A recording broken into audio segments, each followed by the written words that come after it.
Today, I'm talking to Jill and Josh Stanton from Screw the 9 to 5, all about starting a business, pivoting, changing your business, raising kids, and ghost. So stay tuned.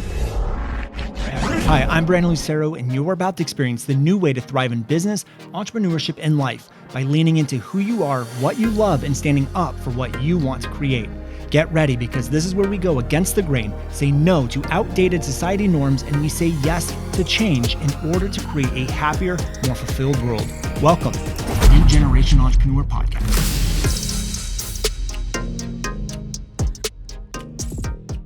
Hey everyone, welcome back to another episode of the New Generation Entrepreneur Podcast. Today is going to be a fun one. Today I have two guests, probably two of my most favorite people in the online space.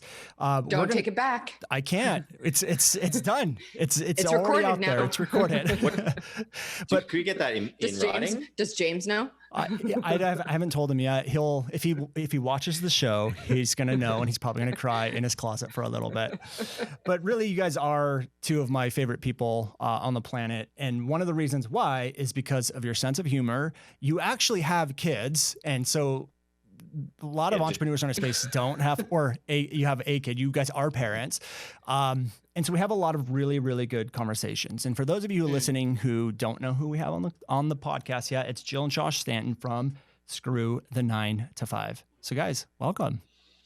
Thanks for having us. It's going to be fun. You know, it's pretty good to be here. Yeah. Yeah. I'm very happy to be here to talk with you. It's pretty good. I don't know if the conversation now is going to be as good as the conversation before we started, but we'll see where we go. Well, we were recording. So if anyone wants like the R-rated version of this podcast, just listen to the bloopers at the end. Great.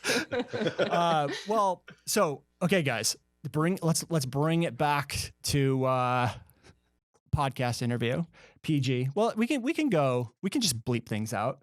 Yeah, PG-13. For those of you guys who don't know, or for the listeners who don't know who you guys are or what you do, can you just quickly describe what it is that you guys do? Jill? Oh, you're better at describing. I thought he was going to take it.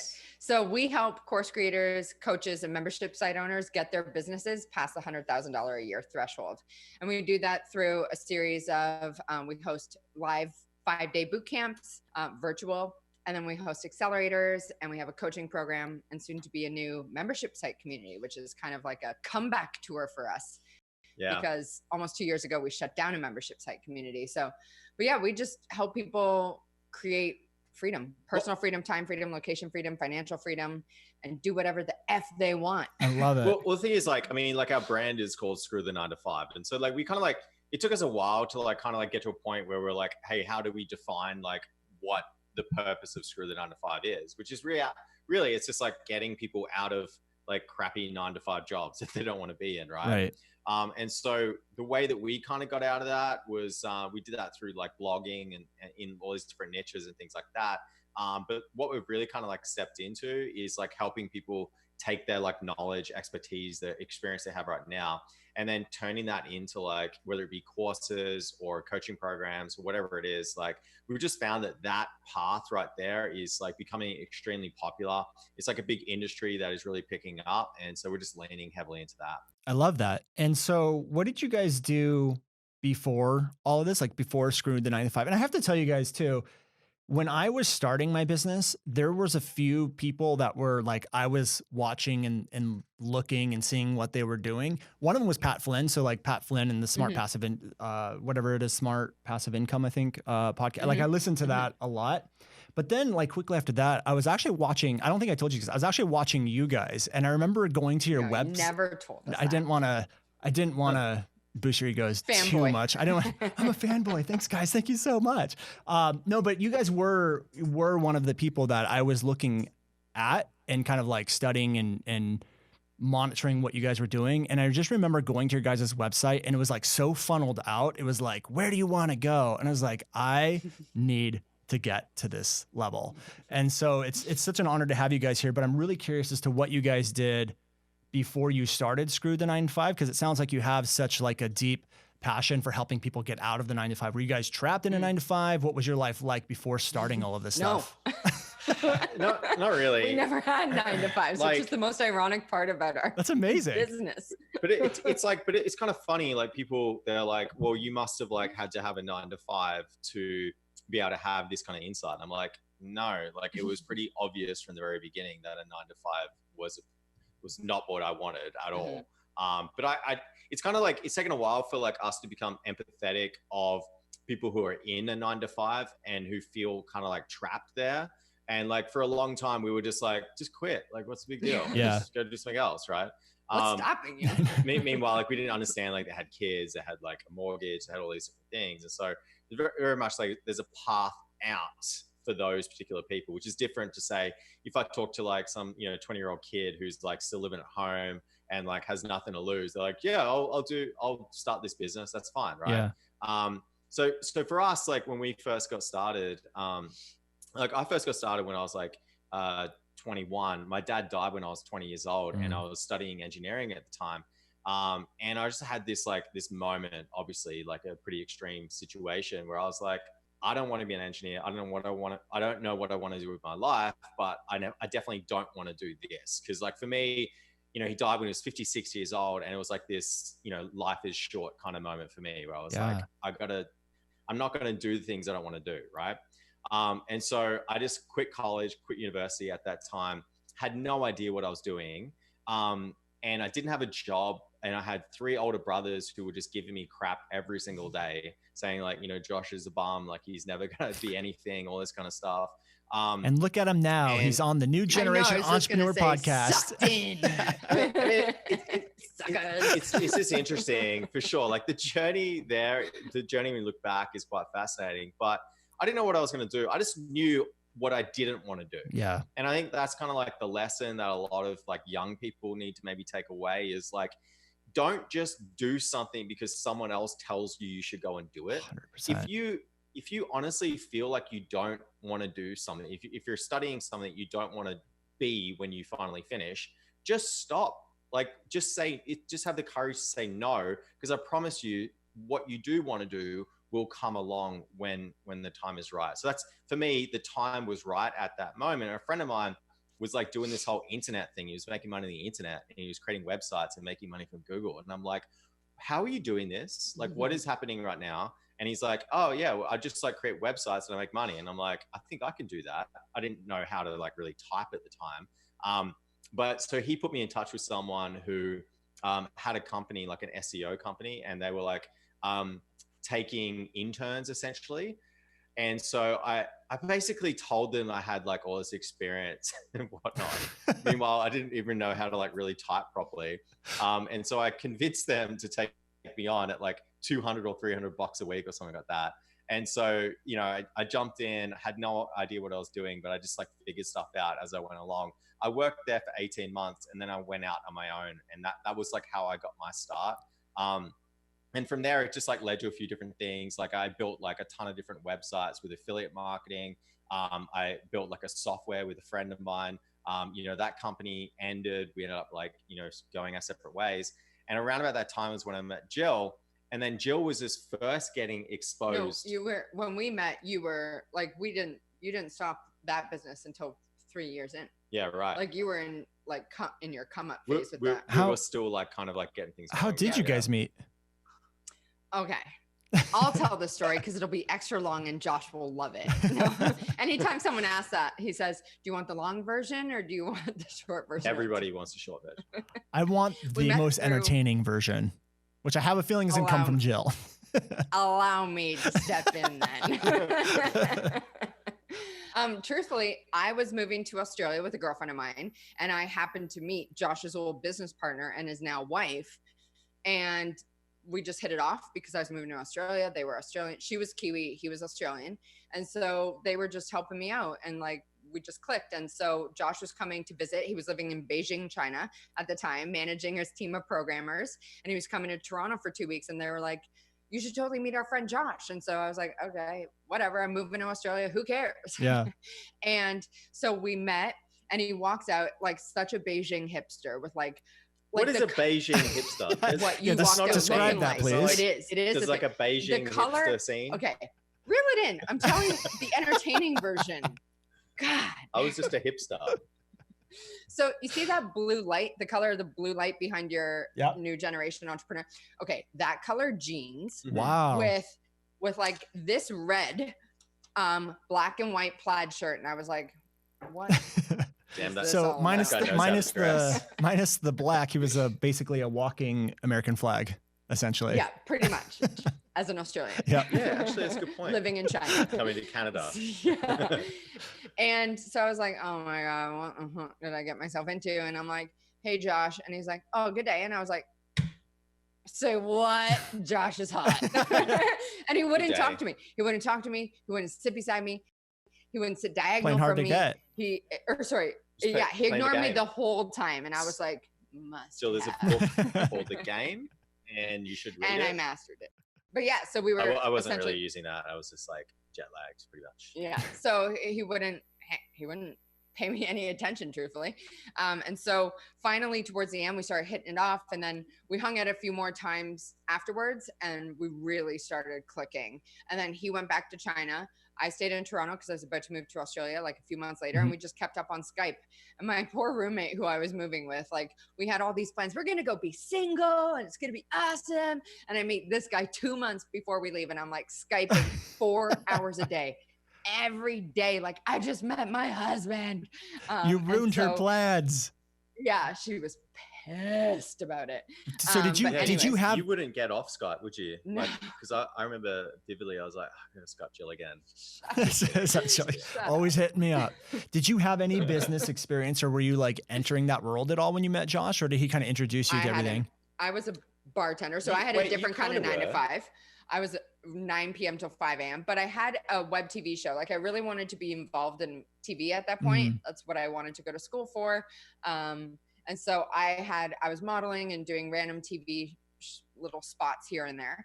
And then I had pitched a web TV show called 20 something to a producer. He picked it up and he was like, let's do this as like a web TV show. And I was like, that's a thing. This is 2006 PS, like when MySpace was a thing. And YouTube had just been bought by Google, and he was like making this huge case. And so we did it we amassed over 1 million views, and it was great. And we had so many sponsors interested, but like it was too cheap. Wait, you guys got over 1 million views on that thing? Yeah, like over the course of 2.5 years, over hundreds of episodes. But how were they crazy? But how were they driving traffic? Was it just organic type of stuff? Yeah. Okay. Like we had no clue. Like on YouTube, no knowledge of keywords, no knowledge of marketing or social media. Is it still up there? Like that. The show? No, I wish it was. Thank God. We can see if we can get some clips over to your audience. No. Yeah. Absolutely not. Buy some stuff. Absolutely not. I am so glad I did it when you could erase shit off the internet, because I would not want that out there now. Yeah, no. There's a lot of incriminating stuff I said. That's so funny. Please God, no one find it. I'm gonna send it to you after this. So did you? Yeah, this Josh. Is the day Josh and I got divorced. Yeah. Here on this podcast, we're making history. You watched the demise of our marriage. Thanks, Brandon. I'm the worst interviewer ever. I split people apart. So I want to go back to one thing that you talked about, Josh, and I'm actually curious, Jill, if you had this as well. So Josh, you talked about like this, you weren't in a 9 to 5, but you just knew you didn't want to do that. And so for me, it was the same thing. Like you have this desire, you have a desire to start a business, you have a desire to change jobs, to do something else. Like that desire just isn't going to go away. So I tell people all the time, go and do it, because that desire is not going to disappear. So it sounds like, Josh, like I was infected with that. It sounds like, Josh, you were too. Jill, did you kind of have that thing going on too? Or were you kind of big time? Okay. I just didn't know what it was. I just knew I didn't want to have a job. And I would battle with my mom, who would call me like, please get a real job, Jill. Like, I know you want to be in TV. What if you just start behind the scenes? And I was like, no, like, absolutely not. I will continue to bartend until I figure it out. And truthfully, like, honestly, I feel like Josh was my first mentor, because he was the one who taught me this whole world of entrepreneurship. And the first thing I did that really started making money, other than my TV shows, was my manager at the time that I was working for at a bar on the Gold Coast just heard about our web TV show. And he's like, do you do video marketing for anyone? I was like, yes. I do. Would you like me to put together a proposal? That's how businesses. How businesses start. Yeah. And I put together a proposal, and I thought I was being extra cheeky. I got $5,000 to manage 3 of his venues, and I did their videos, editing, social media, all of that stuff. I didn't know you did that. Yeah. The minute he said yes, I was like, sweet. BTW, I quit bartending. So and that's what's so amazing about that is like so many people try to get things perfect before they ever go and sell. And you got approached and you had no idea how to do it. And you're like, yep, I can do it. And then you just figure it out. And there was like, it's the exact opposite of having something perfect before starting. Yeah, man. And I just think, that was just, I just knew that that was my ticket out of bartending, which I hated at that point. Because I've been doing it for over 10 years. I was the meanest bartender you could get served by at the end. Like, everyone's all avoiding you. Yeah, pretty much. I would like spray the bar with cranberry juice to leave, and I'd put their change in it. I was just the worst. So eventually though, I was trading dollars for hours, and I was just so over it. I was like now jaded by social media, managing other people's presences. And I was watching Josh like kill it with his business, and he was barely working outside of launches, and he was just doing so well. And I was like, what am I doing wrong here? Yeah. And around the exact same time, we each were getting disenchanted with our businesses. And we just had an idea I remember Josh was like, well, we could start a business together. I was like, yes, let's do it. He's like, okay, cool. Let's start a skincare affiliate site. And I was like, uh-huh. What's an affiliate site? Like, I'm in. Okay. Why at the time, Josh, you were doing a software, is that correct? Yeah. So we actually had a pretty cool little software. It was like, so think about it at the time, like me and my business partner at the time, like we built like these like little affiliate sites that using WordPress blogs. Yeah. And we had like heaps, and we had like, I think we had like 40 or 50 of these different sites.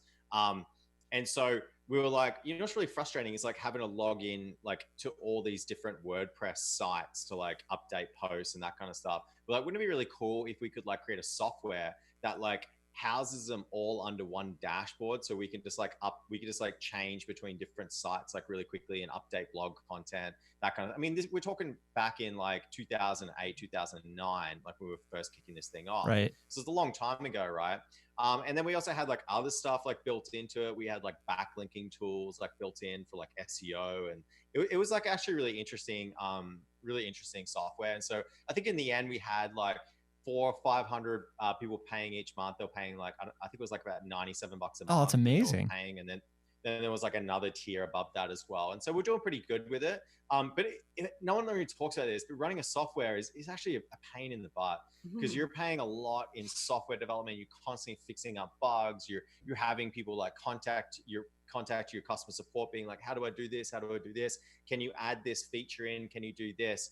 And it honestly, unless you're willing to kind of scale it to a point where you're like, I'm going to sell this software in the end.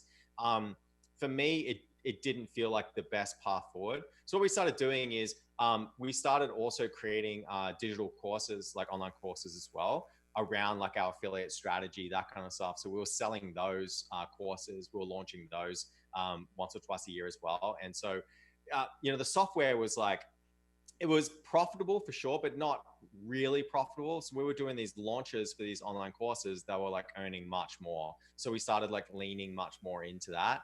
And then we just reached a crossroads with my business partner. I was going down one path, he was going down another. I was kind of like over being involved in like the teaching affiliate marketing kind of scene. Like I just wanted to do it as opposed to like teach it at the time, which is fine. And so we kind of ended our partnership there. And I said to Jill, I said like, look, I honestly, I just want to create like a real lifestyle business. So can we just like create a whole bunch of blogs in all these different niches and earn affiliate revenue, which is super passive. And let's just like travel the world for the next few years. Let's just like live in all these cool places. We'll just earn money passively. We'll work a few hours a day. And then the rest of the time we'll like, travel, do things, that kind of stuff. And that's exactly what we did. We started this site, this skincare site. Why skincare? Just because like I knew, because we had that software, so I could see like what a lot of our students were like kind of crushing in these different niches. And one of them was like skincare, because a lot of people were buying like skincare related products online. and they had really good affiliate programs with high commissions, like 40 or 50% commissions. And so I was like, like one product was like $200 skincare cream. It was like really high end skincare cream, but they were offering 50% commissions, like $100 commissions on it. And I was like, look, if we can rank on Google for this, we can make some pretty good money. And so like, that one product was generating like $300 a day for us at one stage, just like fully passively. And so we just started the skincare site. I think we was pretty quick actually. The first month we made like $1,000 or something. In the first month? 1,111. And I was like, 111. It's a sign. Yeah. Yeah, dude. Because 1111. We just blog like every day. We just like posted like new content on the blog, and then over time, like and guest posting, like our lives depended on it. We're talking like 2011. 2012. Oh, sorry, no, 2011 wasn't it? It was the end of 2011. 2012. It was 2012. So in 2012 we kicked it off. It would have been better for 2011 to go with the 111 theme, but it's cool, Josh. Thank you. True. That's where I was trying to go as well. But it wasn't. It was 2012. Look, let's just agree to disagree on that one. It was 2012. So yeah, so we just did that, and then after the first month we were making some money, and then we just set a goal. We said, look, let's just get to like full-time income, and I already had some cash savings and stuff as well from the previous business. So I said, let's just get to full-time income with this. We'll start a bunch of new sites, and we can scale it up. And I think, how long did it take us to get to like 10K a month?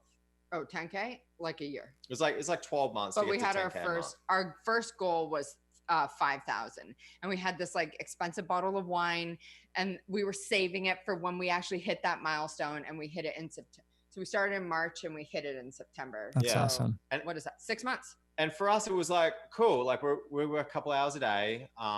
Let's just go to we moved over to Thailand. We like lived in Thailand, like lived the like digital nomad life, which was great. We moved to this like tiny island called Koh Tao. And we spent we're just going to live here forever. And then after like 6 weeks, just up to 6 weeks, we're like, I'm bored.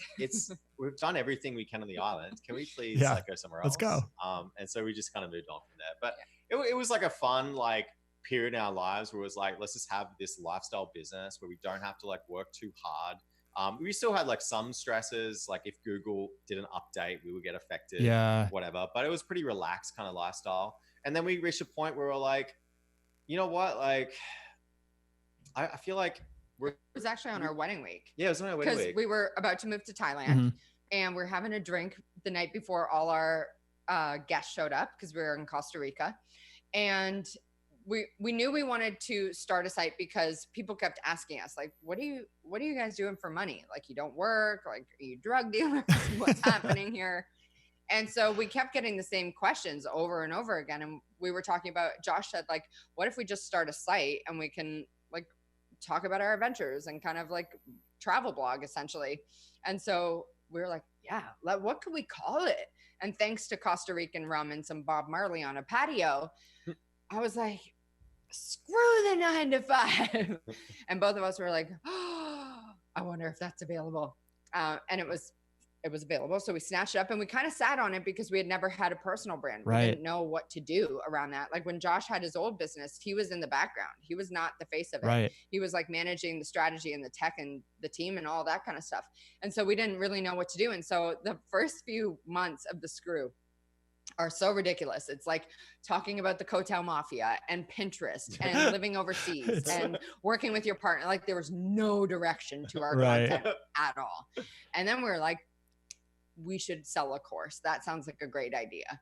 We should sell a course on guest blogging. Not even considering that we don't really have an audience. Yeah, it's actually a really good course.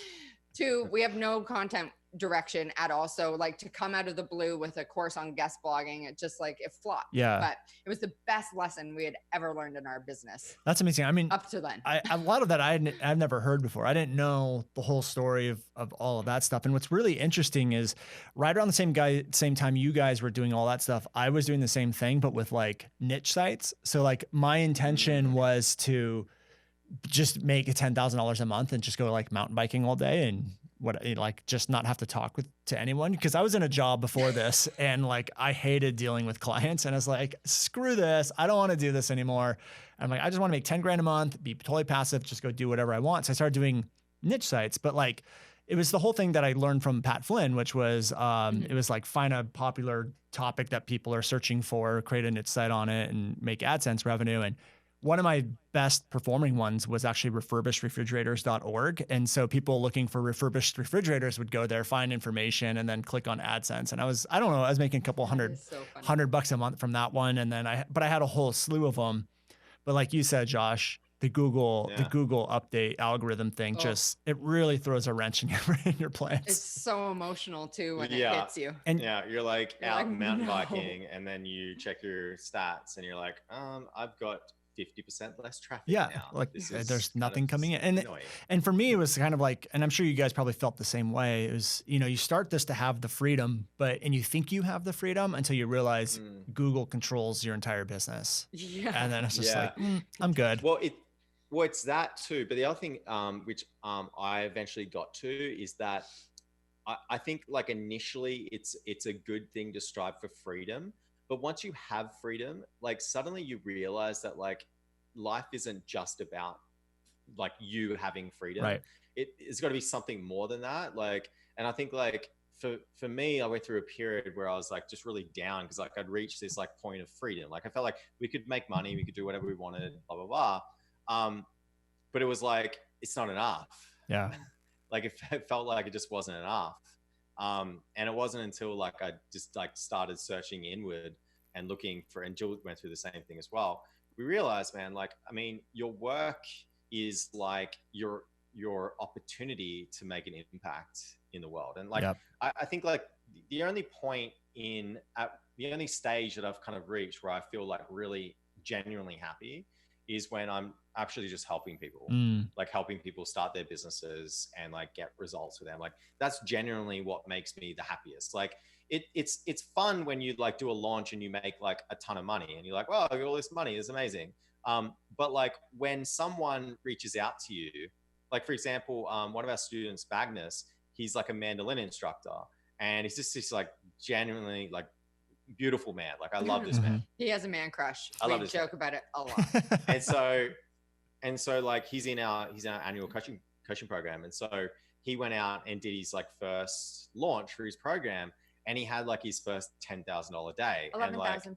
And he just like wrote into everyone. He's just like so happy and like, like he's gonna like share this with his family now. And like, to me, like, like once you get to a point where you know how to make money, like, you're always going to be fine there. It's like at that point you need to adjust and think, okay, cool, I'm taken care of now.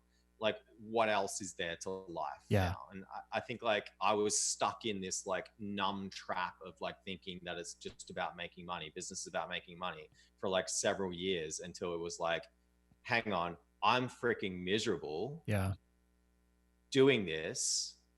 What is going on? Yeah.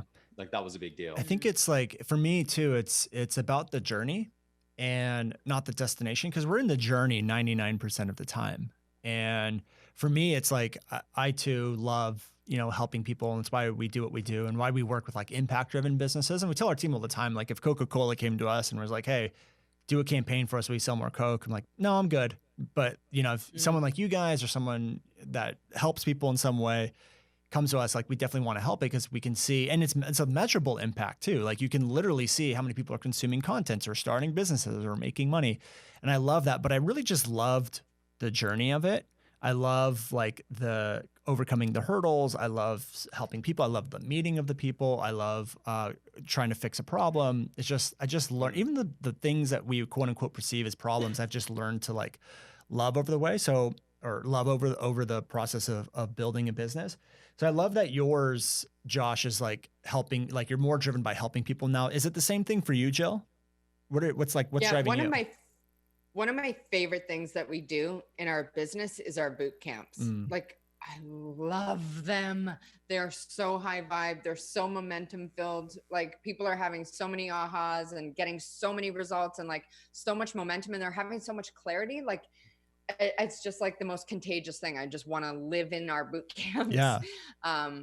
and they're finite, you know, they're in and out in like 8 to 9 days all up. And they just, I don't know, they just fuel me in such a big way. And they give me just a level of impact and purpose that we just didn't have in our business pre 2019. Right. Truthfully. Well, let's talk about that. So we're in the story of where we left off. You guys have basically just started the Screw, and you guys decided to go the direction of a membership site, right? First, we started a course. It failed miserably. Was that the guest? That was nothing. the guest. Yeah, one? that was the guest one. Okay. So it sold nothing, which was the best lesson we could have ever learned. Yep. And the lesson was start teaching what you know. Yep. And we knew guest blogging, but like start teaching something that has a direct line to an outcome people want. And so we started teaching affiliate marketing. Gotcha. And that was our first taste of like, oh, this is fun. And so we started launching that over and over. And 2014 was a big year for us. And then in 2015, we started our membership. Got it. And that from there, everything started to snowball for us. And in the beginning, we loved it straight up. Like we loved Screw You. We loved the community. We're true community builders. Like it is something that really fuels us and we feel a lot of like fulfillment from it. Yeah. But we didn't understand boundaries at all. Yes. We didn't know how to set expectations. You mean with your students and clients? Yeah. Yeah. Yeah. And truthfully, I think for myself, at least I can't speak for Josh. Like I had a whole lot of worthiness stuff going on when people would cancel. And so I felt like, oh my God, I need to be more and more available to them. I need to fix all their problems. I need to be the one that helps them so much they would never even dream of leaving.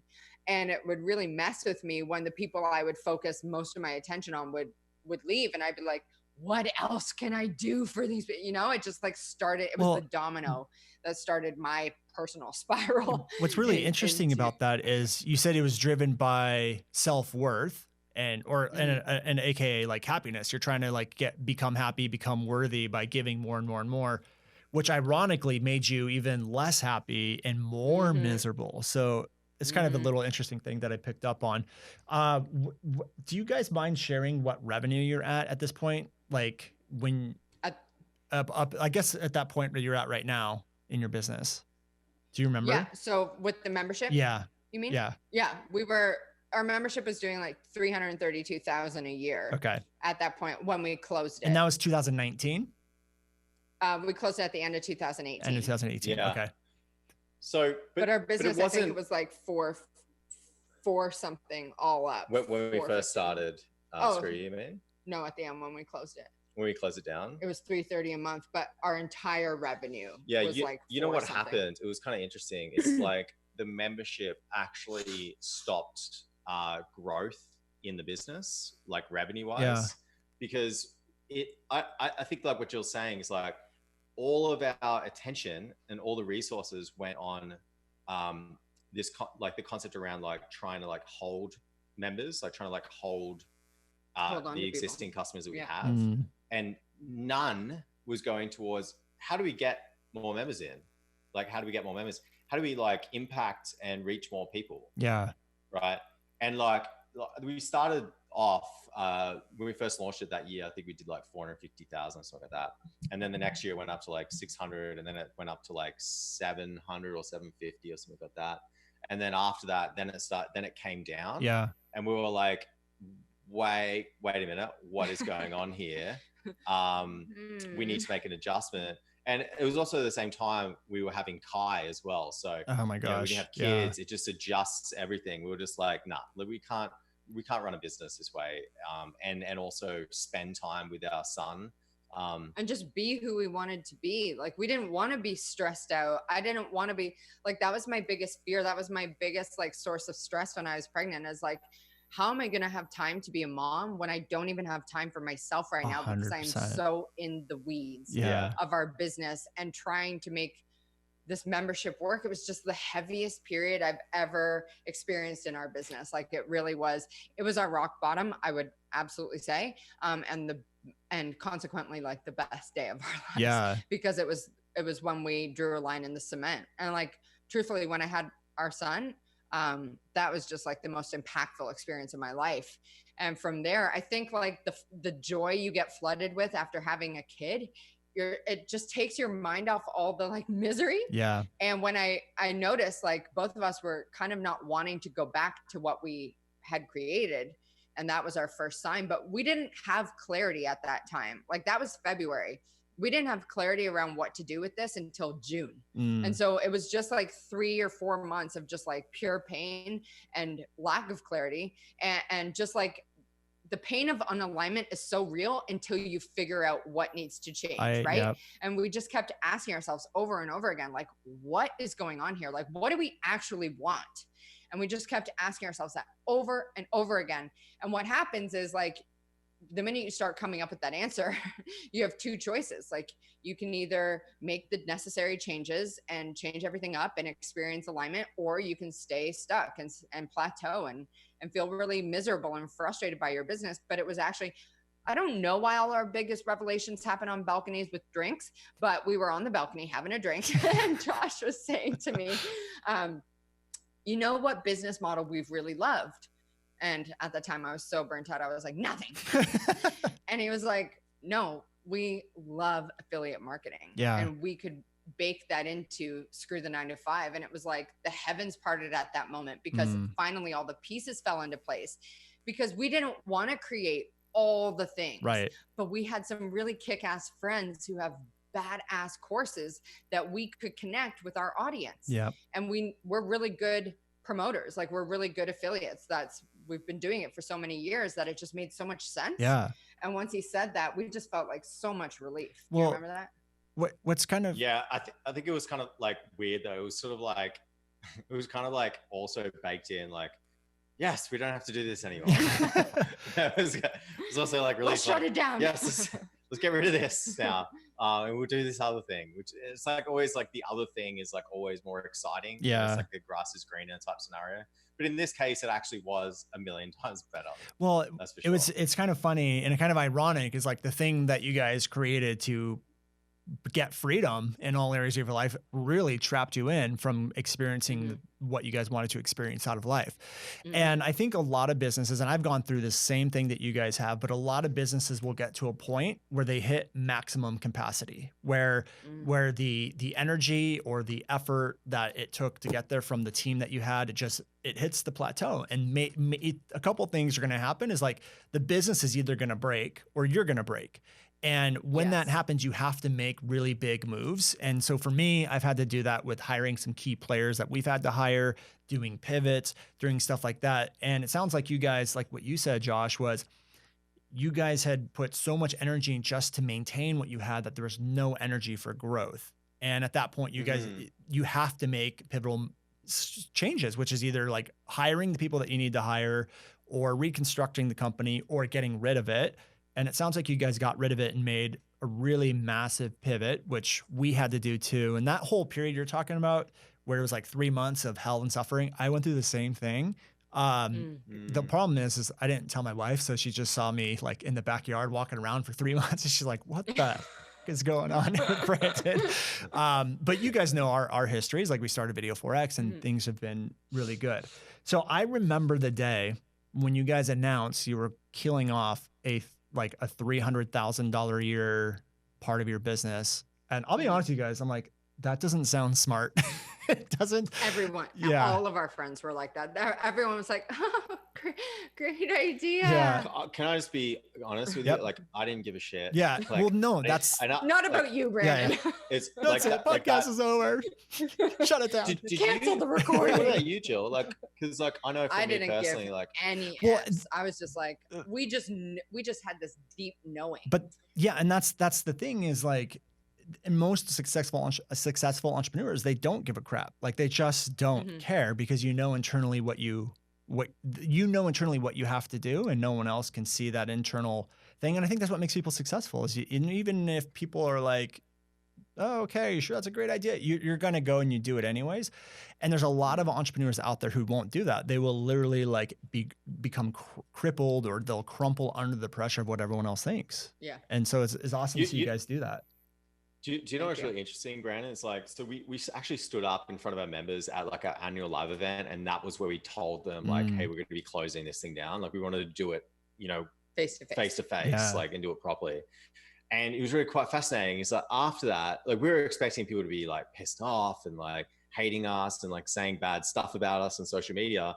But it was quite the opposite. Like so many people came up and they were just like, you know, there were parts of my business which I hated, but I was just doing because I was making money with it. Yeah. You gave me the permission to say no to having to do that. Yeah. And now I'm actually going out and doing the things I want to do. Yeah. And like, you know, it's like this energy just gets like blocked for a lot of people, right?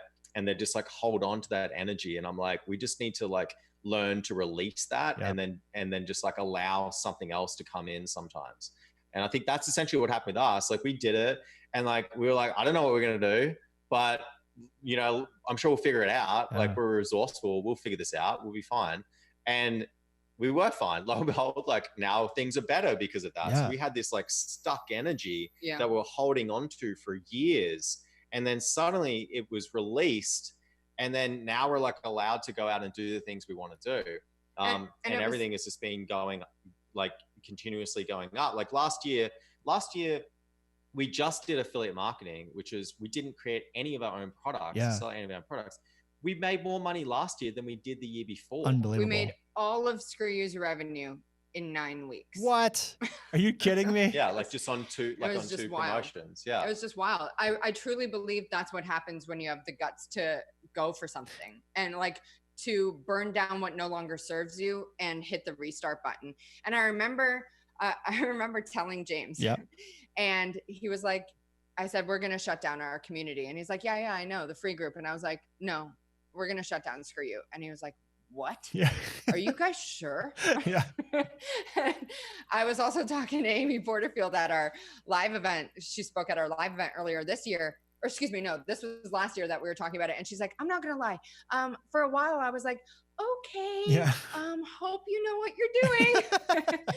But like on the other side of it, I could see obviously why people thought we were crazy. Yeah. Because that's what we were known for. Screw you and but blah, blah, blah. I think, but also like you know what's best for 100%. you. And I feel like a lot of people allow a fear of judgment to stop them from making a choice that they know deep down inside is the right move for them. And the minute something feels heavy, that's your like body's alarm system to let you know that you need to start looking inwards and figuring out what feels off for me, right? What feels heavy and what feels light, and how can I cut the heavy and move more towards the light? And it goes back to what we were talking about earlier, is like that desire to want the change. It's not going to go away. So had you guys held on to it, that desire that you wanted something else wouldn't have gone away, and you guys had the guts to go and change it. But I do have a question for you guys on that. So, you know, it sounds like the biggest thing for you is that you didn't have the boundaries. It was kind of like sucking your soul.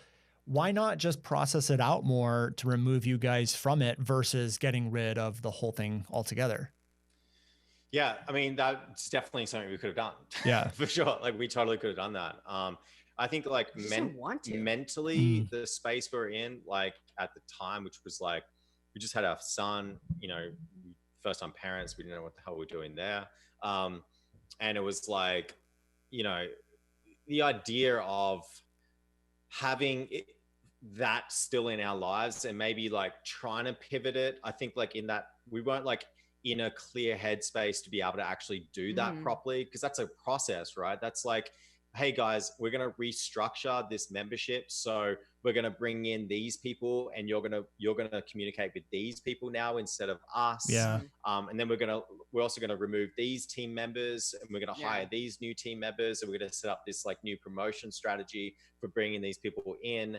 And to us, like that was as much work, if not more, than just closing it down and then just like having like a year of like promoting like, because we're already, it's not like that was like a year of doing whatever the F we wanted to do, which felt amazing. We had some capital behind us as well. And it also wasn't like our first rodeo, like doing affiliate promotions, affiliate marketing. So it wasn't like we were doing something we had no idea about. It was like, no, we know how to do this. Yeah. Like we'll be fine. Like, and we know that the process of doing this is much more freeing than the process of trying to like adjust how the membership is going to work. And also like, maybe that would have worked, maybe, but like our members they called themselves Scramly. Like they called us mom and dad. They threw us a virtual baby shower. Like they were the best. Yeah. You know what I mean? Like they were amazing, amazing, generous, kind humans.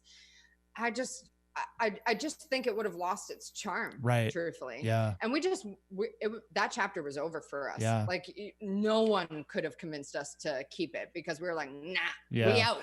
So here's the thing too, is like, I think at the time we were like, we are never going to have a membership again because we had like all this, like, you know, bad feelings towards it. But it's just lately we're actually making a decision to reopen a new membership, but the right way. Yeah. Right. We looked at it. We're like, the problem with how we did it in the past, I don't know, this is maybe helpful for anyone who's like looking to create a membership or anything. But in the past, we treated our membership like a coaching program, which is like, we're going to support you and give you like coaching material and like these courses for you to go through and hot seats, all this kind of stuff. And what we realized is when we closed down the membership, we reached out to a bunch of our members who'd been there for a long time. And like, here's an example of what someone said as to the reason why they stayed a paying member for 3 years. I live in Dallas and there's 20 or 30 other people who live in the Dallas-Fort Worth area. And every month we get together and we play board games. That's why I'm a paying member. Oh my and God. we were just had never watched our content. What? Had never gone through our courses. Hang on a second. So in that moment, we realized that like the purpose of a membership is to connect people, is for connection reasons, right? And then just ongoing like support, like just supporting people as they're going through. And it's not like a structured coaching program, which is like, you know, you should be paying a lot to have a structured coaching program because you need to show up for that thing, right? If you're paying $50 a month and we're telling you to do all this stuff in your business, you ain't going to do it because you only put in $50, right? But if you paid $10,000, you're going to show up every single week for those calls, and you're going to like take action on stuff. So the model we had was just way off, right?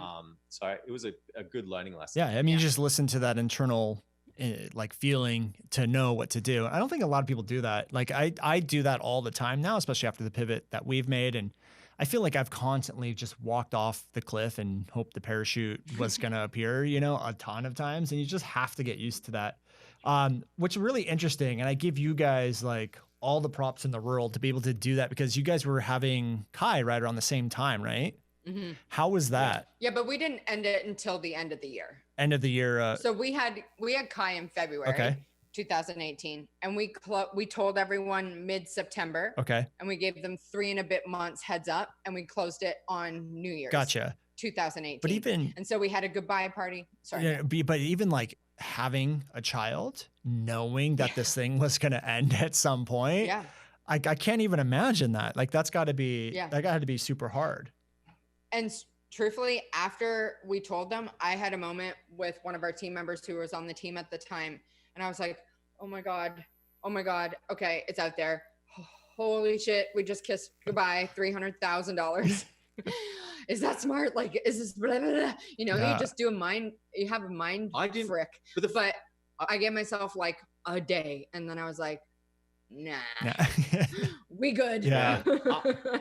I was like, I mean, I don't know. Like, I felt like we were actually losing money by like continuously having it open. Yeah. Like that's how I was looking at it. I was like, the longer we go doing this, the more money we're actually losing just from a financial standpoint, but from a happiness standpoint, I'm like just wasting like our general happiness. Like I want to be like a happy father to my son. Right. Like I don't want to be like feeling like I'm trapped in this business essentially. Like that's not at all. Like I was listening to I guess like a mentor of mine is definitely Richard Branson. Like the way he kind of like runs and operates businesses, I just really respect that now. I was listening to his book the other day, Screw It, Just Do It, or Screw It, Let's Do It, I think it's called. Mm-hmm. And he was saying in it that he's never started or run businesses to make money. It's always been to have fun. Yep. It's fun. He operates his entire life, his entire business based around fun. And when something stops becoming fun, he gets rid of it. Yep. Like that's how he runs his entire life, is based on that. And I realized like there was years where we just weren't listening to that, where it just like wasn't fun anymore. Yeah. And it's like, it's not fun anymore. Like, stop doing it. So I think like that's one thing that like we're really trying to listen into now with our own intuition, is like, is this fun? Are you enjoying this?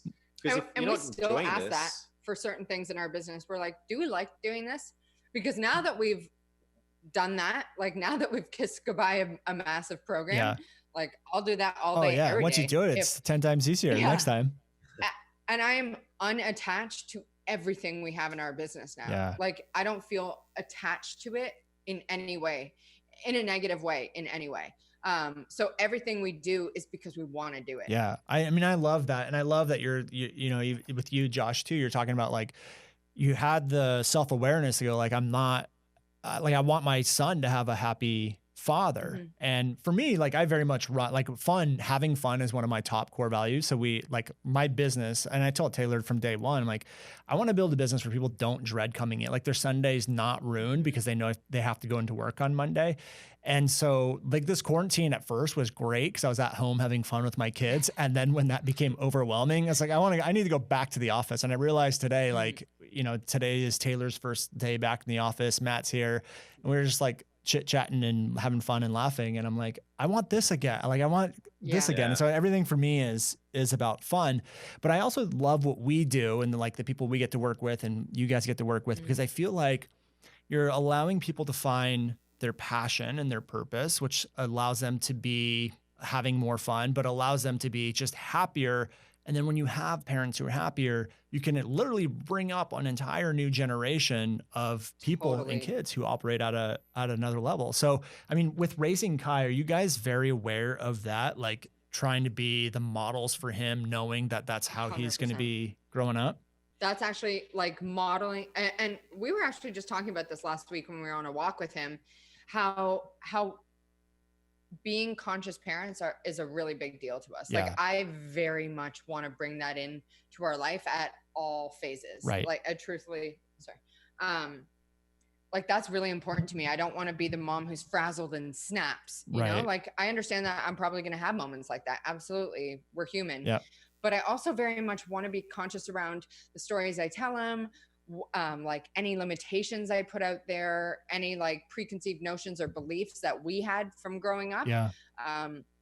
Just all of these things. Like I'll never say this is hard or money's bad or money doesn't grow on trees or, you know, you need to do this. Like I'll never say any of that stuff to him. I want to be very conscious around like he can do, be, and have anything he wants. And I'm here to support him all the way. Yeah. I also truly think that because we have a certain set of values in our life, like that kid's going to grow up set. Yeah. Because entrepreneurs, like we have totally different values than a lot of 9-to-5ers. Right. And there's certain things that are important to us that our kids will get that'll set them up for life. Yeah. Like things around how to sell, how to position yourself, how to, you know, make connections and just how to be a proper, kind, empathetic, compassionate, generous human. Yeah. I think really just having solid values around that will really help them out. Yeah. You know, it's like real funny, just like on that, like, you know, like, I don't know if you've ever done this, like with, if you ever like on a coaching call with like a group, you know, in our space, like people are trying to start businesses. And so like, I always say to them, like, look, like literally no one here grew up. I guarantee no one here right now grew up in an entrepreneurial household, because if you did, you wouldn't be here right now. Right. Like every single one of you has grown up in like the same blue collar, middle class, white collar kind of background that like myself and Jill grew up in. I'm sure. Did you grow up in I did. an entrepreneurial family? I did. My dad started a couple businesses, so I actually worked at his business before here. But it was my entire life. He was basically a fireman. My mom was a nurse. And then it wasn't until I was in high school when he started to get into business, but he hasn't ever had a successful business that lasted. Like the business that I was at before here, it did really well for a couple of years and then it kind of faded away. So I got a little taste of it, but I was like 16. Like I was 16 years old. Like I've already been indoctrinated into all this stuff by that point. Conditioning is done. Yeah. Like your brain is set. Yeah. Yeah. So I guess like, you know, with Kai, like for me, when I look at being a father, I think like my duty is to just make sure that I don't pass on to him any of the bullshit that was given to me. Right. Right. And there's plenty of great stuff that was given to me growing up. Like my dad was an amazing family man. Like he really taught me like how important family is, and saying like my mom is just like such a giving, generous person. Like there's all these aspects that I appreciate that I was able to grow up, and I have that conditioning in there. But I also have like the bad beliefs around money, like that's conditioned in, right, and it's gradually fading. Like, but I have to actively work at removing that all the time. And so for me, it's just more about like, how do I just not pass any of that onto him? I'd rather that he gets to make up his own mind and like form his own beliefs about things than me force things onto him. Like it's his choice, right? And basically like kids, they're sponges. They just 100%. absorb all the data that's going on around them. So if they're seeing that you're acting in a certain way, they're going to like automatically become conditioned in that same way too. Yeah. And I think even like that was also a big part of our choice to close the U, is we just kept saying like, I'll always tell Kai that he can, you know, be as successful as he wants. And I never wanted him to be like, well, why don't you do it then? Yeah. You know what I mean? Yeah. Like I see you guys stressed out and angry and frustrated and on all that kind of stuff. And another thing I'll teach him, I really want to be conscious around like teaching him what boys should be. Like, I don't ever want to say like, don't cry, boys don't do that. You know what I mean? I very much want to be very conscious about that stuff too, because I grew up, my parents were both teachers. My dad was a principal. My mom was a teacher. My sister's an engineer. And I was the pretty one. That's how they labeled me. Jill's the pretty one. Allie's the smart one. And it just stuck with me so long. Like it just really affected me. The more I like undo all of that, how damaging that kind of shit can be for a kid. Because it really affected, like for so long in our business, I was like, well, Josh is the teacher because I don't know how to teach. Right. You know, I'm on video. I'm the pretty one. I'm the pimp. I'm the pretty one. Right? So that was big. I mean, and I kind of go through the same thing, and it's, I have a question for you guys on that, but like, they really do absorb everything. Like the other day, my daughter dropped a cup or something like that, and she goes, "Oh, Jesus Christ." And it was like, whoa, where did you hear that from? And my wife does it like when something like really bad, like just a natural reaction. But we're not conscious of the fact that she would say that. It's just kind of like, oh crap, or whatever. But then the kids start walking around going like, oh crap. And you're like, where the heck did you guys? Our kid's definitely going to swear. Yeah. For sure. Like you said, shit the other day. And I was like, there's the first one. Ours too. But here's my question to you guys though, because I'm very much in alignment with you guys. Like I'm very aware of what I'm telling Will and Lily, and now Maddie, even though she's just a little nugget right now, but like what's possible, what's not. Even things like if he's doing something and saying like, that's annoying, like I have to like recorrect myself, because now I don't want him to be like, okay, I don't want to talk because that's annoying to people. You know, I'm very aware of that. And I'm actually working with like a speech person right now. And I talk in the back of my throat. And she said, when you were a little kid, it's probably because you were told like, that's annoying or that's loud or that's whatever. And so you've learned to like not project your voice. And so I'm working on like autocorrect, like correcting that. So my thing is like, I want my kids to be entrepreneurs. I want them to like fight for what they want, stand up for what they believe in, to go do what they want to do. But I'm also pretty well aware that Will might not be an entrepreneur. Lily probably will, but Will's very artsy, creative, and he might be someone who might thrive in a job. And so you guys obviously are like doing a very good job setting up Kai to be like an entrepreneur, but what if he doesn't want to be an entrepreneur? What? My parents just asked me this. Yeah. What'd you say? I said, well, he can be whatever he wants. He doesn't have a choice.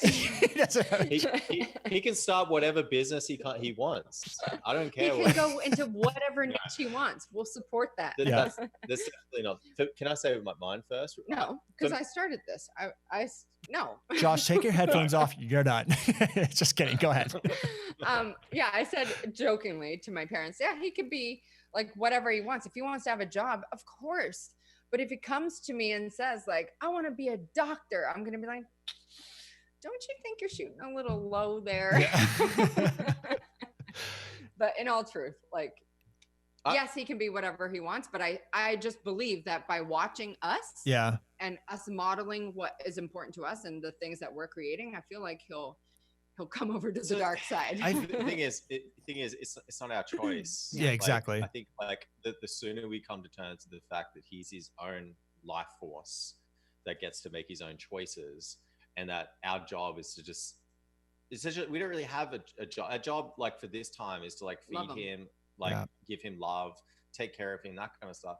It's his choice what he wants to do. If he goes out, the other thing too is like, I want to be really careful of so many parents that just try to prevent their kids from having pain. Yeah. Or, you know what I mean? Like having some type of pain, like going out and failing or something, or whatever. And I'm like, I want to be very careful of that, because I think it's so easy at this age right now when they're so little, and you're like, oh, don't go and touch that thing. Like, or don't, and then those little things become bigger, where it's like, don't go out and try anything in your life. It's like, don't go touch that thing. It might be a bit dirty. Becomes, don't go and put yourself out there because you may make a mistake. You know what I mean? Yep. So it's like, it all starts now at this point right now. And I think like the key is to just kind of like stand there and just watch him. And it's like, look, if you get into a really dangerous situation, I'll come and grab you. Right. Like, I got your back. Like, it's important for you to know I've got your back. Someone's going to have your back. Yeah. But you should go out and try stuff as well. Yeah. You know, especially at this age, he's like 2 years old. Like, just let him go and try. You know, what's really annoying right now is that he doesn't understand, as we go through this whole pandemic situation, he doesn't understand that he can't just go up and touch someone. Right. Yeah. You know what I mean? Like, he just wants to go and like touch people and like be around people and stuff. And then everyone's kind of like backing off and avoiding him. So I'm really kind of genuinely concerned about what's going to happen, like when that generation of kids who were really young during this like pandemic situation grow up.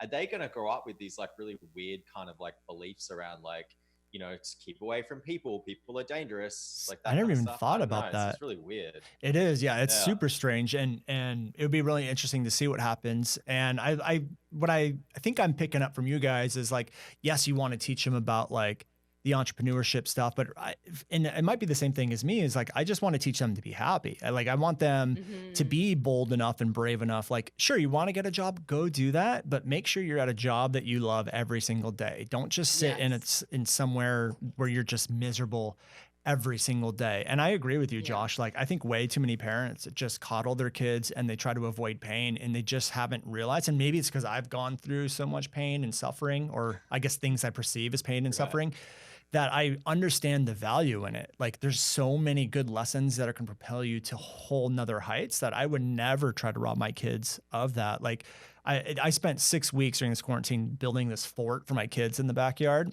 It looked amazing. I was like, damn. Thank you. Yeah. Come to Canada and build that for us. I will not do that because it was a pain in the ass. Borders are closed. Well, that, and I'm like, for that as soon as I finished it, I was like, I don't think someone can pay me enough money to redo this process. There's just no way. But anyway, so I built this like fort for them, and it was, you know, I told them, you guys have to put shoes on. And I just left it at that. Like, you want to go in the fort, put shoes on. And my son went out there and he didn't put shoes on. We have this cargo net and he fell through the cargo net. But I mean, it's just like his legs fell through the cargo net, but there's these bushes there. And there's, like, I guess his foot hit like a top of one of the plants, and it sliced his foot open and was bleeding all over the place. And I didn't know any of this happened. And I came home and I go out to the fort and I'm like, I thought our dog had killed something on the fort. Like, there was blood everywhere. And I was like, what the heck just happened? And Jacqueline told me like what had happened, and she was kind of like freaking out and all of this stuff. And then Will came up to me and he's like, oh, I cut my foot. And he was just like, yeah. I'm like, did it hurt? And he goes, no, not really. I was like, were you crying? He goes, no, not really. And what I realized had happened was he did it. He got a little hurt. He just like walked away, and there was no one there to like freak out. Like, a lot of parents in that moment would be like, oh my God, blah, blah, blah. And then the kid learns, okay, I need to freak out. I should be freaking out. And he didn't. And so I start to realize even those small things that you do and your reactions for stuff, or like you guys staying in a business that you hate, like all of that stuff will be modeled by the kids. And so for entrepreneurs out there, if you're in a situation that you don't want to be in, like one of the biggest things I do is I look at like, what decision do I want my kids to see me make so that they can make that same decision? And to see you guys like doing the same thing, it just makes me, well, it makes me feel like I'm doing the right thing too. But it's just so awesome to see. And I think this is why entrepreneurship is so awesome, because it gives people a way of thinking that the general public just doesn't see. God. Yes, we think totally differently. Brandon, growing up, like, did your parents give you like a pretty long leash? Like, were you allowed to like, They did. you know, go out pretty far? Yeah, I think that's like one of the things that I'm asking a lot of people who seem quite entrepreneurial is I ask them about when they were kids. Like, it seems like quite frequently they say like, yeah, I kind of like did my own thing. Like my parents weren't like hovering over me all the time. Like they gave me a long leash. It's like the same thing with me. Like when I was a kid growing up in Australia, we had this creek in the backyard, and me and my brother, we used to go on like adventures, and like we're in Australia, so there's like deadly snakes and spiders and stuff everywhere. My parents just didn't even know where we were half the time. I was like 8 and 10 years old. And this one time we decided we packed like a backpack full of food and all this kind of stuff. We went down to the creek. I was 8, my brother was 10. And we're like, we're just going to see how far this creek goes. And so we went. And I think we were out, going for like maybe 6 or 7 hours. And then finally we're just like, we're going all these different paths. We didn't know how to get back. And we turn up on a road, and we're like crying because we were lost and we didn't know how to get home and stuff. And this car pulls over, and he's like, get in the car. And we're like, okay, you get in the car. Smart. And he's like yelling at us. We didn't know who he was. And he drives us all the way back to our house. And my parents come out and they'd like call the police and stuff like that. And they're like, where? So this guy who dropped us home is actually a really good buddy of my dad. And he happened to like just see us randomly as we came out. And you know, in those moments we got in trouble, we got spanked and all kinds of stuff. Yeah. But like those little things that we were allowed to do, I think that stuff really helped shape my mentality on like just go out and try stuff. Like just go out, take adventures. That's why like I love traveling. Like I love like trying new things. Like, and Jill is a testament to that. It's kind of a problem sometimes. She's like trying to rein me in on things. But it's one of those things that I think a lot of parents are just, as you said, just coddling their kids too much. And no matter if the kid's going to become an entrepreneur or an employee in the future, it's not beneficial to raise your kids in that way. Right. It really isn't. No, I agree. And I same thing. And Josh, I think we just became best friends because my life was Weren't you before? Yeah, we're kind of even more best friends, like if that's possible. So like I grew up the same way. Like we had a creek in the backyard, and I remember the same thing, like just going up the creek, like where the heck does this thing go? And like we had a group of boys where I lived, and we would do like I remember one time we took my dad's fireworks that were in the garage, and we took a razor blade and like cut them all open and put all the stuff into a tennis ball, and then went, and it was like a tennis ball full of like fireworks stuff, and we just went way back in the canyon and like lit it off. And I tell these, and this thing was the loudest thing I've ever heard in my entire life. And we got so scared, we ran straight home, or like the cops are going to come get us. Like we were just so scared. But when I tell a lot of stories of my childhood, especially to my wife, she's just like, "Where were your parents?" I'm like, "Yeah, I don't know. I don't know. They just knew to come in when the street lights went on. Yeah, exactly. They're just like, go out and do whatever. And it was very much that way of living. And it's kind of interesting. I never even thought of that at all. So that's something I need to probably incorporate a little bit more with my kids as well. Yeah. It's just like, I wonder if it's the same kind of thing now though. Like, would I tell my son, go out and mess around and don't come back until the streetlights are on? Like, I just don't know if I would do that now. No. You know what I mean? Yeah. I feel like unless we move to our nice little, little bubble inside Puerto Rico. Can you just like put little like chips? Like I'm going to chip my kid for sure. Put trackers on them? Absolutely chipping my kid. Microchip them. Put a thing on the ear? Yeah. Here, have this new like earring like we just got you. Yeah. Yeah, I mean, I think it depends on where you live. Like if you live in the downtown LA, do you want to do that? No. But if you live in the country, sure. And I kind of grew up a little bit more in the countryside. But yeah, like I remember a conversation, I think it was with you, Jill, like right in the beginning when you first had Kai. You're just like, oh yeah, I can't wait to, like help him form his belief system and to really set him up for that path. I mean, you're already like doing it. And For sure. I think like being an entrepreneur, you realize how important all of that stuff is because you have to do a huge amount of unwinding a lot of that stuff. Yes. Yeah. So you really get to like pick and choose like, okay, this is pretty vital for someone to find happiness. This is really what's going to keep them trapped, and just move them more into that range. I think is a beautiful thing we get to do as parents. And our son's like, he's the shit. He's 2, he's chill, he's happy, he's rambunctious. And Boy. I'm very excited for when he's like out of toddler stage and we can actually have conversations. Like it's that's the the best. stuff I'm the most excited about. You know, I've said that to you a few times. Yeah. Like, did your son ever headbutt you? Because my son is in a headbutting mode and it aggravates the shit out of me. When he does it, I'm like, that's a dick move. Yeah. You know what I mean? Like I'm just so looking forward to having actual conversations with him as he's like this little human that we can like, he can ask us questions and we can have combos. Like I so look forward to that.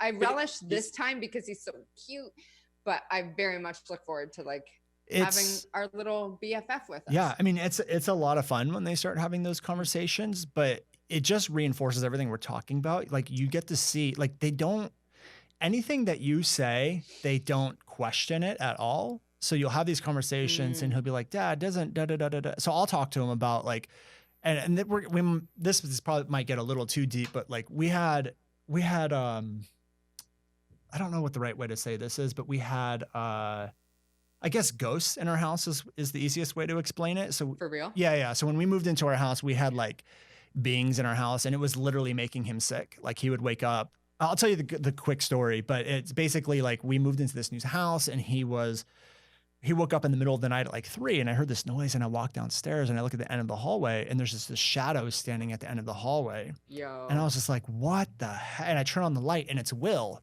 and he's looking down at the ground and he's standing in a pile of throw up. And if you know Will, he's very sensitive. He's very emotional. He would always just start crying anytime he's throwing up. So to see him just standing there is just like really weird. So anyways, we clean him up, put him back to bed. Next night, 3 a.m, same exact thing. I was like, what the heck? So next night, 3 a.m, the same exact thing. Now, on the 3rd night, we put him back down. And as you guys know, I work with Jim Fortin's brother-in-law, a shaman. So like when I work with him, my awareness goes up so I can sense things that you just can't. Most people are limited by their 5 senses. I have like, so that for me, it's been heightened. So the 6th sense has been heightened. So when I walked away from Will, there was someone following me and I turned around, I didn't see anything there. And I turned and like, I followed me up the stairs and I'm just like, there's something weird going on. Jim came to our house and went into Will's room and he's like, I am not going in that room. He's like, it's cold in there. There's something in the corner over there. And so I talked to Jim's brother-in-law and he's basically, and this is a condensed version of the story, but he's basically, it was like, that you have the Walking Dead in your house. And then, so, and I'll tell one more part of the story. We're not going to. I'm never coming to your house. Well, we got it taken care of. But and I have a point to the story, but anyways, my mom is also like a healer, psychic medium. And so she didn't know any of this was going on. And I asked her about it and she's like, oh yeah, there's a woman who roams the hallway, which is right outside of where Will's room was. And she's like, she thinks it's her house. She doesn't realize that she's gone. She doesn't like, she's just there. So after we moved in, I started talking to the neighbors and like, oh, we're so glad someone bought the house. It was so sad what happened to the family. They said that they had a daughter who was an adult, like in her 20s or 30s, and she died in a car accident. And the parents had to like end up like raising their kid. And that was the house that we moved into. So we assume it was the lady who like was in the car accident trying to come back home. And so we got it all cleansed. Jim's brother-in-law like worked on the house for months to like move everything, and everything's been fine since then. But the point of like telling this story is that I'll have conversations with Will now when he talks about like ghost or universe or aliens or all of this. It's all possibility driven stuff. And I just, for us, it was just like, okay, we just need to get this taken care of. And I had no idea how he was going to take any of it. It just didn't enter my head. But then I love the fact that we can have these conversations with him and he's actually like this is real. Like there are ghosts, there are aliens, there's more than what just meets the eye. And I was like, this is really effing cool to be able to have these conversations with a 6-year-old. The best about that, Brandon, is you didn't make them wrong. Right. I feel like a lot of parents, and this is a blanket statement, definite generalization, but I feel like a lot of parents would have been like, you're fine, go back to bed. Like, stop overreacting. Right. No such thing as ghosts. You know what I mean? They make them wrong for it. Yeah. Versus asking them questions and not making them feel like they're dumb or stupid or overreacting or that they're scared. Like, stop being a scaredy cat. Yeah. You know what I mean? Like all of that kind of stuff. I just feel like that's where conscious parents get to step up and really shine. Yeah. Because they don't make their kids. Well, it's like all. I mean, like they don't make them wrong. Right. It's like all possibilities at all time.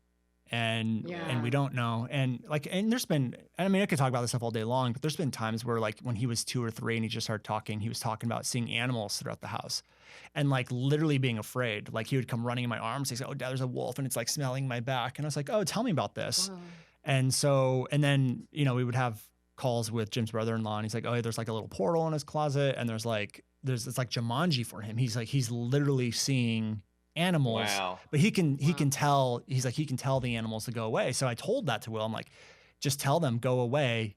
I don't want you here right now. And he did that. And he's like, oh, Dad, the wolf just walked away. It went back into the closet. And I think so many parents would be like, oh, that's just your imagination. My kid's, or my kid's crazy. My kid's crazy. But even if it is his imagination, why would I want to like tell him his imagination is wrong? You know, like why would I want to, that would damage him more than anything. Yeah. And kids are like, especially in those first 4 years, they're like pure source. Yes. Because they haven't even like learned any, they're still like tethered to the source, right? So they're super able to see and feel and sense and all of that stuff. Feel, sense, all of that. And so making them bad for it or making it shuts wrong, it down. I would actually like what you're doing. I would love to lean into it and be like, tell me more about this, because that's actually a really rad ability to have. You know what's really interesting too is that, like, you know, let's say it's like a naysayer out there who's like, yeah, it's just imagination, like, and it's like, yeah, that's not real because it's your imagination. This is real, but what I'm actually seeing with my eyes right now. Oh, like I think like the easiest way for like someone who is maybe skeptical with that kind of stuff is to say like, hey, when you're dreaming, does it feel real to you? Like when you're dreaming, like, you know, and everyone who I ask that question to, every single person is going to say, yes, it feels real. And I'm like, well, what's the like that feels real. And then this is real. Like, because it's real because it feels real to you as well. Like you're feeling the realness of this situation right now. Like, what is the difference there? You know what I mean? Like, I think like, you know, we're kind of like going down a bit of a rabbit hole, but like, I mean, if a kid has like an imagination that feels so real, it's like the same kind of thing. It's just they have more access to something that maybe you've lost. Like you've lost that ability now. Yeah, it's being blocked off. And I think like as entrepreneurs, like that's actually one thing that's like really good to like try and unlock again is like that imagination. Like, oh, imagine what would happen if we did this that next year, if we like tried, imagine what would happen if we opened up a new membership and it was actually run like this. That's like using our imagination to like create something in the future. I think that's actually a really useful tool for entrepreneurs specifically. 100%. And I think it goes like, most people don't realize like reality and what you perceive as reality is 100% individualized to you. No two people have the exact same thing. So when you have that imagination and you're like going crazy with it and you're doing all this stuff, that literally is your reality. When you're having a dream, that is literally in that state, that is your reality at that moment. So yeah, I mean, I agree with you. Like, who are we to shut that down? And if you do shut it down in your kids, like, how do you think their future's going to be? Yeah, it's like such a powerful tool. It's like saying like, I only need one arm. I'm just going to cut this arm off and I just need this one arm. That's fine. It's a tool that you can use. And I think like we just shut off all these tools over time because we just feel like they aren't relevant enough in our lives. But like, I would say imagination is probably like one of the most important tools if you want to like create a business, because you're literally creating something out of nothing. Yeah. You know, you have to use like your imagination. There's no other way to do it. There's no other way. Like, that's why people think you're crazy. They're like, that's crazy. You're never going to be able to do that. I'm like, yeah, watch but me, it hold feels my beer. Like I can. Just hold my beer. Let's just do it. Hold my beer. It's like one of my favorite things. I love that. Yeah, no, I agree with you 110%. All right, guys, we've been talking for a really long time. I think what we might want to do, because this conversation for me, like I love talking about all of this stuff, especially with the kids. We might have to do like a round 2 on. That'd be awesome. But for the sake of time, we'll go ahead and end it here. But my thing for you is like, where can people go to learn more about you guys? Where would you want to send anyone who wants to find out more about you and your business? Yeah. So screwthe9to5.com, all spelt out, no numbers, is the easiest way. Or our podcast is over at thescrewshow.com. Sounds like porn, but it's a podcast. Or of course, like our Course Creators Bootcamp, we run those, will be every 6 weeks. And so that's like our favorite thing to do. We love hanging out with the people that join those. Yeah, I think the best place is just like our podcast. So just jump on like any podcast app, search for Screw the 9 to 5. Like that's where like most people kind of like find us initially. And then, from there, you're going to hear about all the other stuff we do as well. Amazing. Guys, thank you so much for spending an hour and whatever it is with us. Awesome. I appreciate it. This is so great. Thank you so much for having us. Yeah, of course. And for those listeners, if you guys enjoyed this episode, and you want more episodes like this, join our Facebook group, The New Generation Entrepreneur. Hop in there, let us know. And if you guys would leave us a 5-star review on iTunes, I'd be so grateful for it. Thank you for tuning in, and we'll see you guys next week. Hey guys, thank you so much for checking out another episode of the New Generation Entrepreneur Podcast. If you enjoyed this episode, go below, hit the subscribe button, and make sure you click on that bell icon and get notified every time we drop a new episode. Now, if you're looking for the show notes, we have them linked underneath this video, as well as our social media handles and some links to free training and offers that we drop from time to time to help you guys even further.